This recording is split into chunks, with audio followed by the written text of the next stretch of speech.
Okay, final lesson na tayo sa keyword research. Dito na tayo sa Alright. sa negative keywords, okay? So, bakit mo kailangan ng negative keywords? Isa sa pinaka-importanting recipe ng successful campaign, yung negative. Kung meron kang positive keywords, kailangan mo ng negative keywords. Kasi hindi naman lahat ng words or lahat ng search terms gusto mo lumitaw yung ads mo, di ba? Merong mga search terms na hindi mo gusto lumitaw yung ads mo. Say for example, one time, no, nung kasagsagan ng pandemic, hindi namin binibid yung keyword na voice lessons near me. Kasi alam namin pag may near me, naghahanap sila ng physical location.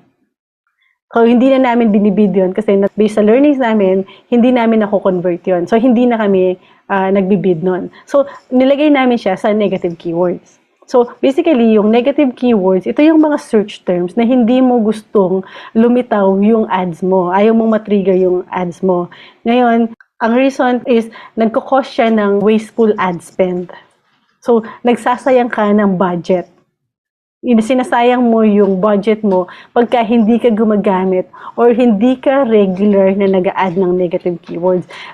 Sa amin, practice namin sa agency namin, as soon as nagbi-build kami ng positive keywords, nagbi-build na rin kami ng negative keywords. So kung nakikita ninyo itong screen, nag-build na tayo ng positive keywords kanina. Pero may mga keywords dito na most likely hindi namin, katulad nga sabi ko kanina pala sa previous lesson, most likely hindi namin ibibid si Usician. So, ito, ayaw namin lumitaw yung ads namin pag sinearch nila yung Usician, Learn and Master, o kaya self-teaching guitar. Ito, definitely hindi kami lilitaw dito kasi gusto niya siya, ayaw niya ng teacher. Gusto niya lang turuan yung sarili niya. So, most likely ito, pupunta to sa negative keywords namin, negative keyword list.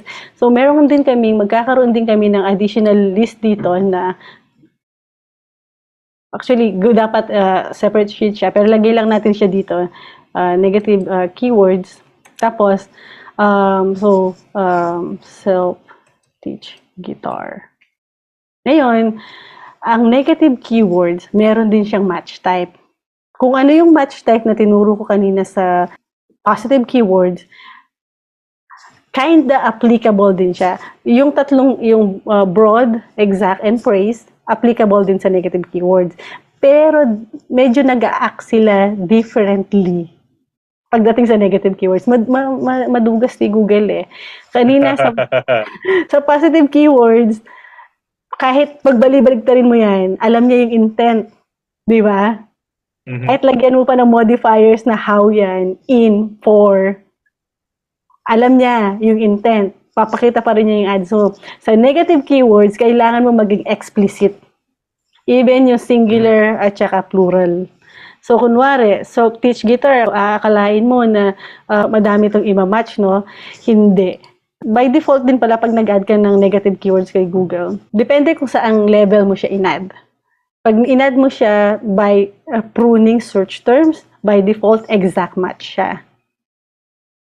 Pero pag in-add mo siya gamit yung tools and settings, tapos dito sa negative keyword list, yan. So, sa mga clients namin, meron kaming mga negative keywords.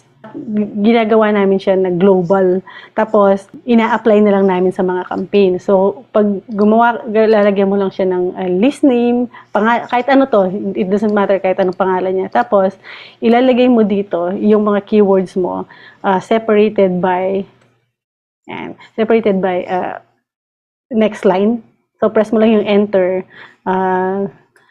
Yan. So, ayokong lumitaw sa guitar, sa lessons, and so, mga broad yan. Tapos, ayokong lumitaw sa self-teach, o kaya ayokong lumitaw sa tutorial. Yan. Pero, kunwari, ayokong lumitaw na lang sa guitar. Ang mangyayari ba niyan, lahat ng may guitar, hindi ako lilitaw? Hindi. Basically, pag may nag-search lang ng guitar, hindi ka lilitaw. Kaya sabi ko, madugas si Google. Kasi kung ito, binid ko to sa positive keywords ko, magmamatch to ng napakadaming intent. Napakadaming keywords. Pero ngayon, dito sa negative keyword, exactong guitar lang yung imamatch niya. So, yun. So, best practice is mag-build ng negative keywords bago ka mag-run ng campaign para medyo malinis na yung campaign mo before alam mo yun, masasave mo na yung budget mo. Yun. That was gonna be my question. Yung sa pag-add ng negative keywords, yung best practice. Though, again, tama ba? Hindi lang before the campaign ka makapag-add, right? You Yes. talked about pruning kanina na ng negative keywords. Yes. Pupunta tayo doon pag napunta na tayo sa optimization, no?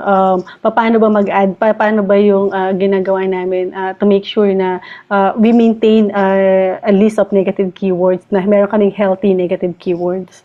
Kasi hindi lang positive keywords ang healthy. Dapat meron ka ding healthy list of negative keywords to make sure na efficient yung budget mo. Yan. So yun, tandaan nyo lang, ang negative keywords, meron din siyang match type. Okay? So, ang negative keyword, hindi niya kinikilala yung intent. Dapat yung negative, ilagay mo siya eksakto. Yung plural tsaka singular version niya. Alright. Yan. Sige. So, sige na tayo sa susunod na lesson. Relax muna kayo. Alam ko masyado ako madaming tinuro sa inyo. You wouldn't think na ganito kahaba yung lesson but just for keyword research. So, water muna and relax muna para ready tayo. Kasi yung next topic natin is building the campaign na. Yun. Yan. Okay, so see you sa next lesson.